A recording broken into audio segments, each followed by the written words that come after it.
What's going on, everyone? It's your girl Rebecca Ruber here for Inside the Ring, and today on the show we have Reshat, Albanian Bear Madi. How you guys doing? How you feeling? I'm good. Weight cut's going good. 1 pound away, so now that's just music to my ears.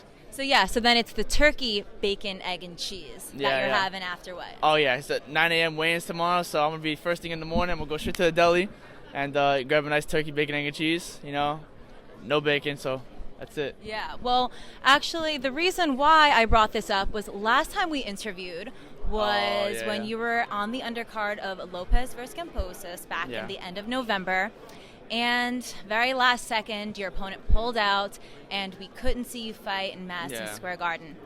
Can you explain what exactly happened? Because I felt like it was very ambiguous. So I was ready. I was actually on my way down to the weigh-ins, and I got a big, long text from my manager saying that, the fight got pulled. The guy ended up failing the medical. And he was supposedly never supposed to fight again, and they were saying that the MRIs were so bad that he couldn't fight again. Meanwhile, he fought before I did again, so it made no sense. He kind of just, pulled the rug from me, took away the title fight that I was supposed to have, But we're here now. Unfortunately, we're not doing the title anymore, but and I'm early this fight, so it kind of upset me. But we're here to do the job, get the job done, and then beat the guy up a little bit. That's boxing. Nothing is ever guaranteed in this sport. Definitely not. But if we're going to take a positive from this, what type of lesson have you learned from this experience of very last second having that title fight be pulled away from you? It just, in my mind, I had in my mind that health was first. Yeah. So I try to keep it like that. God forbid something happens, and then I'll have to deal with it forever. That's how I kind of felt about it. Yeah. I was upset, of course, but because Thanksgiving too, I miss Thanksgiving. Yeah, that's so a big one. I was upset about that, but I was trying in my mind, like, listen, just keep me off the cards, for a little bit. Let me get my mind right, and kind of just work on my mental health on that. And now I feel better. I'm back. They told me April 30th on a big card. I said, let's do it. I'm ready to put on the show, get my Albanians out there, have the flags out there, and put on a good show. Well, it's been a long time coming. We've been missing you in the ring. So what did you focus on going into this fight camp? Nothing really, because the opponents-wise was still, back and forth. So, I was just there to get back in shape, make sure I was all ready to go, and, try to look like a superstar out there. Well, I feel like even though this isn't for a title fight, I still feel like looking at the record of your opponent this weekend, he has, I believe it was 10 by way of knockout, 12 wins. Yeah. So this seems to be one of your biggest tests in the ring. So was there anything that you focused on in this fight camp specifically, whether it's more defense, footwork? Oh, of course, we try to work on everything, at the end of the day. I've always considered myself not a power. People say, you can hit hard. I'm not a power puncher. Yeah. So I always told everybody I rely on my defense and my offense and kind of just my slick and my mentality of how I go into the fights. I don't get nervous in fights. So the guy has 2 arms and 2 legs. I have 2 arms and 2 legs. It's all about strategic stuff. So it's 60% mental, 40% physical. Yeah. So I'm making sure my 40% physical is mentally right. Everything is good, ready to go. And I'm looking to, put on a good show. Well, we have to talk about the main event, Katie Taylor versus Amanda Serrano. What are your thoughts? How do you think this fight's about to go down?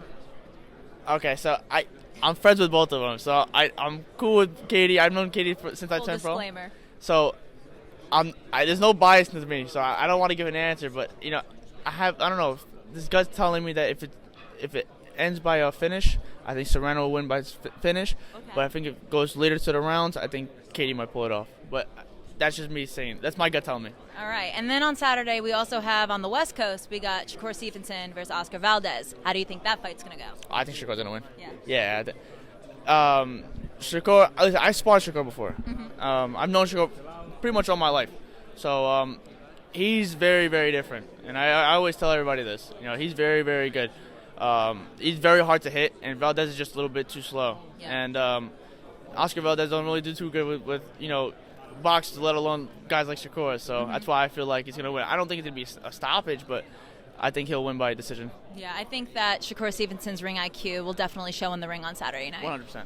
So before we wrap up this interview, I know we haven't done a full interview on Zoom, but I like to do this segment on my show called Unboxing the Boxer. Okay. So since we're here in person, I'll have you do the honors of opening the box. Okay. It's a Ziploc box, budget cuts here inside the ring. But wait, I gotta shake it up. I gotta shake it up a little bit. Okay. All right, you have to pick 3. I mean, you could do it one at a time, but then just keep it so we don't mix it up. And you have to answer it honestly. Who's the one celebrity you would like to sit down and have a dinner with? That's tough. I'll say Justin Bieber. Believe it or not. Okay, Yeah, I'm like a that. big Justin Bieber fan. Like, I've always listened to his music. Since like one time, like when he had the. I was jealous because he had all the girls and stuff like that. All the girls that in my school loved him, but that was the man. I always listened to his music. I still do, but that's the guy. That one. Yeah. All right. What's the next one? Okay. Don't look at them. It's cheating. I don't read that fast. I'm sorry. What is your dream meal after weigh-ins? It depends, because if it's in the afternoon, I'm not really a breakfast person, except for turkey, bacon, egg, and cheese.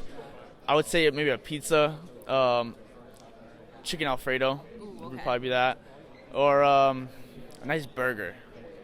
Tell me you're from New York without telling me you're from New York. Exactly. All right, one more question. Okay. I can't look at this one. It's a long one. It is. It's going to take me a little while to read, to be honest with you. There's one thing the fans may not know about you. I think I pretty much said this already. That I'm a big Justin Bieber fan. Yeah, I didn't expect that. Yeah, I'm going to the concert in MSG like next Shut month. up. Yeah.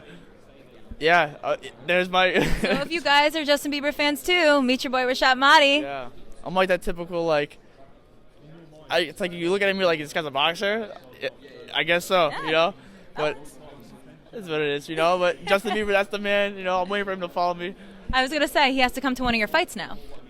You come to one of my fights, the tickets on me. I promise. I'll bring your old people, everybody. I don't care. Just come. All right. Well, on that note, if you have anyone you want to shout out, your sponsors, anything specific, feel free. You're guys gonna see us tomorrow at the weigh-ins, but I'm gonna have a nice pie of pizza. All right. Shout out to Slice. Shout out to all my sponsors out there. Shout out to my father, my mother, all my family, my friends, my brother, my sisters, all of them. Without them, I'm nothing. So. Awesome. Well, thank you again, and best of luck on Saturday night. Appreciate it.